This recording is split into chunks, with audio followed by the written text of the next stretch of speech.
लोगों की पूरी जिंदगी बीत जाती है अपने पहले 1 करोड़ बनाने में, और हमने ये कुछ सालों में ही कर लिया था, वो भी अपने 20s में। पिछले कुछ सालों में हमने बहुत से काम करे, कई बिजनेसेस किए, एसेट्स खरीदे, इन्वेस्टिंग करी और अपना पहला 1 करोड़ बनाया। और इस जर्नी में हमने 7 ऐसे रूल सीखे जिनमें से अगर हम एक भी रूल इग्नोर कर देते तो शायद आज हमारा करोड़पति बनने का सपना सपना ही रह जाता। और इस वीडियो में हम आपके साथ वही 7 रूल्स शेयर करेंगे जो हमने बहुत मेहनत और बहुत फेलियर्स के बाद सीखे, जो काश कोई हमें 18 की उम्र में बता देता तो हम अपना ये गोल और भी जल्दी अचीव कर लेते। वैसे सच बताएं तो करोड़पति बनना उतना मुश्किल नहीं है जितना लोग इसे बनाते हैं, लेकिन रियल बात यह है कि हम में से ज्यादातर लोगों के अंदर इतना पेशेंस होता ही नहीं है और न ही डेडिकेशन कि हम इसे अचीव कर सके। इवन हम खुद भी एक टाइम अपनी पढ़ाई कंप्लीट करके जॉब ढूंढ रहे थे, सैलरी का सपना देख रहे थे, लेकिन एक दिन हमें समझ आया कि हमारे पास कोई फैंसी डिग्री नहीं है, न ही हमने एम्स से MBBS करा है, न ही IIT से BTech और न ही IIM से MBA। तो कोई भी हमें ऐसी जॉब तो नहीं देने वाला जो हमें करोड़पति बना दे। तब हमें बस एक ही रास्ता समझ आया, द फास्ट लेन। ये कॉन्सेप्ट हमने सीखा एक किताब से, the millionaire fast lane by MJ DeMarco. बात ऐसी है, और ये आप भी बहुत अच्छे से जानते हो कि एक जॉब से आप अपने पहले 1 करोड़ 20s में तो शायद ही बहुत मुश्किल से कमा सकते हो, और 50-60 साल की एज में कमा भी लो तो क्या फायदा, जिंदगी तो बची नहीं।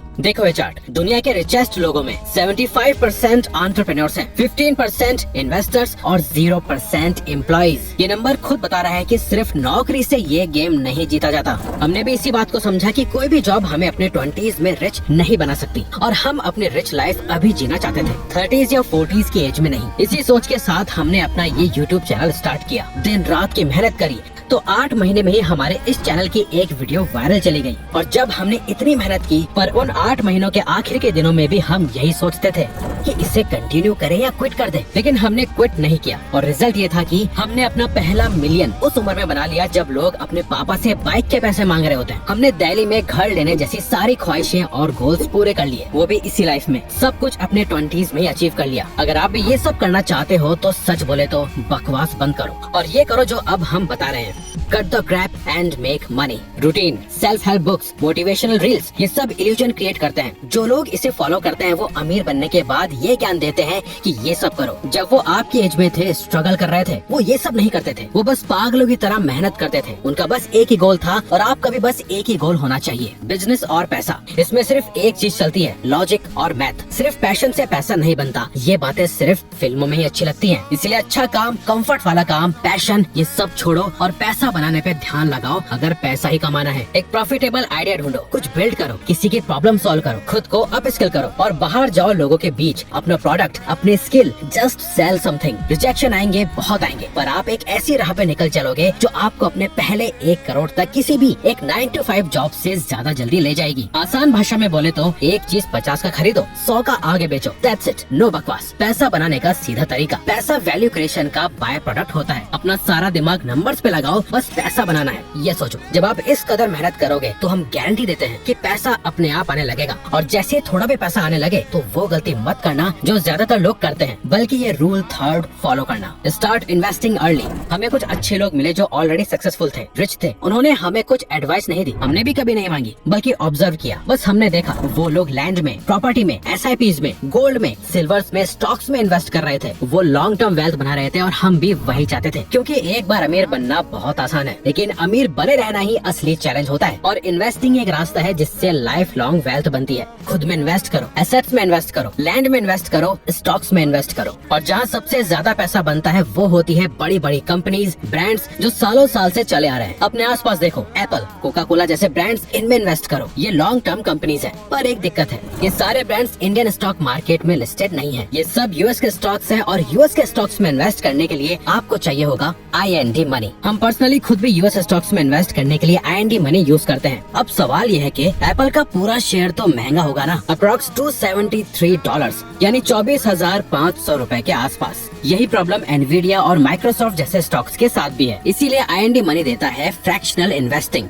मिनिमम ऑर्डर वैल्यू है सिर्फ $1.01 यानी 100 रुपए से भी कम। आप पूरा शेयर नहीं, उसका एक छोटा पार्ट खरीद सकते हो। याद रखना, फ्रैक्शनल इन्वेस्टिंग का मतलब रिस्क खत्म नहीं होता, इसका मतलब एंट्री बैरियर खत्म होता है। आपको पूरा स्टॉक लेने की जरूरत नहीं है। अगर आप लॉन्ग टर्म ग्रेजुअली इन्वेस्ट करना चाहते हो तो यूएस ETFs में SIP का भी ऑप्शन है, सिर्फ 500 रुपए से। इससे आप एक स्ट्रक्चर तरीके से ग्लोबल डाइवर्सिफिकेशन बिल्ड कर सकते हो और बेचना भी उतना ही सिंपल है। होल्डिंग्स में जाओ, स्टॉक सेलेक्ट करो, सेल पे क्लिक करो, अवेलेबल शेयर्स दिखेंगे, डिटेल्स डालो और सेल कर दो। एक और यूजफुल फीचर है डिविडेंड कैलेंडर। कौन सी कंपनी डिविडेंड अनाउंस कर रही है, पेमेंट डेट कब है, सब एक जगह ट्रैक कर सकते हो। और टैक्स का झंझट, IND मनी का tax centre year wise readymade tax reports देता है जो आप अपने CA को दे सकते हो या खुद फाइल करते वक्त यूज कर सकते हो। ऑल्सो आप IND मनी पे ITR भी फाइल कर सकते हो फ्री में। वैसे टैक्स समझना जरूरी है, यूएस स्टॉक्स पे कैपिटल गेन्स टैक्स लगता है और अगर आप 2 साल से ज्यादा होल्ड करते हो तो 12.5% long term capital gains tax लगता है और शॉर्ट टर्म कैपिटल गेन्स आपके इनकम टैक्स स्लैब के हिसाब से टैक्स होते हैं। इसे यूज करना बिल्कुल सिंपल है। ऐप डाउनलोड करने के बाद हम पैन अपलोड करते हैं, आधार डिटेल्स डालते हैं, एक सेल्फी अपलोड करते हैं और अपना बैंक लिंक कर देते हैं। बस इतना ही, पूरा प्रोसेस डिजिटल है, कोई पेपर वर्क नहीं, कोई कुरियर नहीं, कोई फॉर्म फिल करने की जरूरत नहीं। और सबसे अच्छी बात, यूएस स्टॉक्स अकाउंट ओपन करने का कोई चार्ज नहीं लगता, नहीं फंड डिपॉजिट या विड्रॉ करने पे कोई प्लेटफॉर्म चार्ज लगता है। यूएस स्टॉक्स और ETFs पे कोई AMC भी नहीं। बिगिनर्स के लिए कॉस्ट स्ट्रक्चर बिल्कुल सिंपल हो जाता है। बैंक लिंक होने के बाद INR में UPI या बैंक के थ्रू फंड ऐड करो। वॉलेट में आने में 24 से 48 घंटे लग सकते हैं, जो कि नॉर्मल है। फंड आने के बाद ऐप में यूएस स्टॉक सेक्शन ओपन करो, सर्च करो जैसे एप्पल, प्राइस दिखेगा, पास्ट परफॉर्मेंस दिखेगा। ये डेटा इसलिए है ताकि आप बिना सोचे समझे ना खरीदो, पहले एनालाइज करो फिर बाय करो। सिक्योरिटी की बात करें, ये US stocks regulated US dealers के थ्रू होल्ड होते हैं और आपके नाम पे मैप्ड होते हैं। IND मनी गिफ्ट सिटी से ऑपरेट करता है और IFSCA से रेगुलेटेड है, यानी ये सब लीगल और ट्रांसपेरेंट है। अगर आप ग्लोबल एक्सपोजर चाहते हो और छोटे अमाउंट से स्टार्ट करना चाहते हो तो IND मनी डाउनलोड करो, लिंक डिस्क्रिप्शन और पिन कमेंट में है।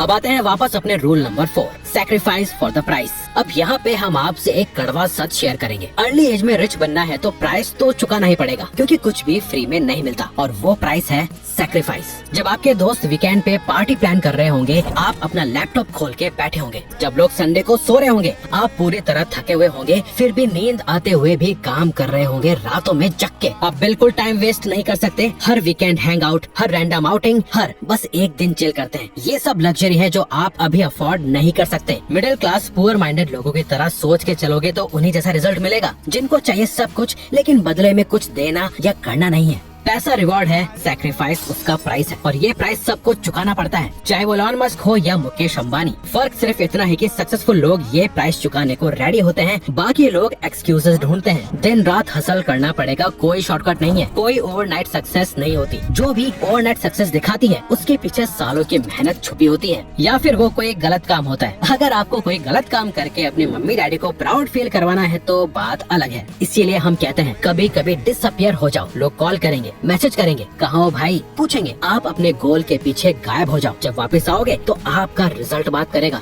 Don't make the biggest mistake, ये सबसे इम्पोर्टेंट रूल है, इसे ध्यान से सुनो। जैसे थोड़ा पैसा आना स्टार्ट होता है, लोग सबसे बड़ी गलती करते हैं, वो अपनी लाइफ स्टाइल अपग्रेड करने लग जाते हैं। महंगी चीजें खरीदना स्टार्ट कर देते हैं, नया फोन, नई बाइक, ब्रांडेड कपड़े, सब कुछ फ्लैक्स करना शुरू कर देते हैं। और यहीं से शुरू होता है लायबिलिटीज का ट्रैप। लोन्स लेना, EMI पे चीजें खरीदना, एक EMI खत्म नहीं होती कि दूसरी शुरू हो जाती है। ये सब लायबिलिटीज हैं जो आपकी वेल्थ को अंदर ही अंदर खोखला कर देती हैं। शो ऑफ करना बंद करो, अपना पैसा, अपना प्रोफेशन, अपनी इनकम प्राइवेट रखो। जितना कम लोग जानेंगे उतनी कम डिस्ट्रैक्शन होगी, उतनी कम जेलसी अट्रैक्ट होगी। सच है, इस एक मिस्टेक की वजह से ज्यादातर लोग पैसा बनाने के बाद भी पैसा खो देते हैं। वो रिच तो बन जाते हैं लेकिन रिच रह नहीं पाते, और हम नहीं चाहते कि आपके साथ ये हो। 2 सुपर पावर्स। अब हम आपको 2 सुपर पावर्स बताएंगे जो इस पूरी दुनिया में आपकी सबसे बड़ी ताकत बनेंगे। पहली सुपर पावर है डिसिप्लिन और कंसिस्टेंसी। ये कोई सीक्रेट नहीं है, ये बोरिंग है, रेपिटेटिव है, लेकिन यही वो चीज है जो एक नूब और प्रो के बीच फर्क करती है। मोटिवेशन आती है जाती है, डिसिप्लिन कोई फीलिंग नहीं होती, ये एक आइडेंटिटी है। या तो आप डिसिप्लिन हो या नहीं हो, कोई बीच का रास्ता नहीं है। डिसिप्लिन और मोटिवेशन ऐसा ही है जैसे कछुआ और खरगोश। खरगोश 4 कदम कूदता है, फिर काफी देर रुका रहता है, फिर 4 कदम छलांग छलांग मारता है और फिर रुक जाता है, पर कछुआ एक एक स्टेप आगे बढ़ता रहता है। आपको भी कछुआ बनना है, खरगोश नहीं। इसीलिए प्रोडक्टिविटी पे, क्लैरिटी पे, परफॉर्मेंस पे फोकस करो, फीलिंग्स पे नहीं। दूसरी सुपर पावर ये समझना है कि आपके दुश्मन कौन है, और वो दुश्मन कोई इंसान नहीं है, वो है प्रोक्रेस्टिनेशन और आपका फोन। हर स्क्रॉल, हर रील, हर नोटिफिकेशन, ये सब छोटे छोटे कट्स हैं जो आपके गोल्स को स्लोली किल करते हैं। जितना आप अपने गोल्स को डिले करोगे, ये उतना ही आपसे दूर जाते जाएंगे, और वो टाइम गुजरता जाएगा, आपको पता भी नहीं चलेगा कि कब आपके 20s खत्म हो गए और आप कुछ नहीं कर पाए। जो लोग ये 2 सुपर पावर्स मास्टर कर लेते हैं, वही लोग लंबे टाइम तक गेम में टिके रहते हैं। और लास्ट रूल है, never ever quit self improvement. Rich बनना एक चीज है, रिच रहना बिल्कुल अलग चीज है। और रिच रहने के लिए आपको रिच लोगों की हैबिट्स डेली फॉलो करनी पड़ती हैं। रिच बनने के बाद भी चाहे आपका बैंक बैलेंस कुछ भी हो, अच्छी आदतें कभी नहीं छूटनी चाहिए। कंसिस्टेंट और कंटिन्यूअस सेल्फ इम्प्रूवमेंट एक रास्ता है अपने आप को कंटिन्यूअस ग्रोथ मोड में रखने का। नए स्किल सीखते रहो, अपने आप को अपग्रेड करते रहो, अपनी नॉलेज को शार्पन करते रहो। सबसे बड़ी गलती जो लोग करते हैं, कुछ पैसा बनाने के बाद वो लेजी हो जाते हैं। वो सोचते हैं अब तो हो गया, अब थोड़ा रिलैक्स करते हैं, थोड़ा एंजॉय करते हैं। यही वो मोमेंट है जहाँ से डाउनफॉल स्टार्ट होता है। इसलिए अपना गोल याद रखो, जब तक उसे फुली अचीव ना कर लो, रुको मत। और अगर आपने वीडियो को यहाँ तक देखा, इसका मतलब आप रिच बनने के लिए सीरियस हो, क्योंकि बाकी के 99% एवरेज लोग इस वीडियो को पहले ही छोड़ के चले गए होंगे। तो अगर आप भी अपना पहला 1 करोड़ जल्द ही बनाने वाले हो, तो कमेंट में वो डेट या ईयर लिखो जब तक आपको लगता है कि आप अपना 1 करोड़ बना लोगे। और हमारी तरफ से दिल से ऑल द बेस्ट विशेष आपको। तो अगर आपको ये वीडियो अच्छी लगी तो वीडियो को लाइक और चैनल को सब्सक्राइब करके हमें सपोर्ट करो, और बेल नोटिफिकेशन ऑन कर लीजिएगा ताकि आप आने वाली वीडियोस मिस न कर पाओ। Thank you for watching.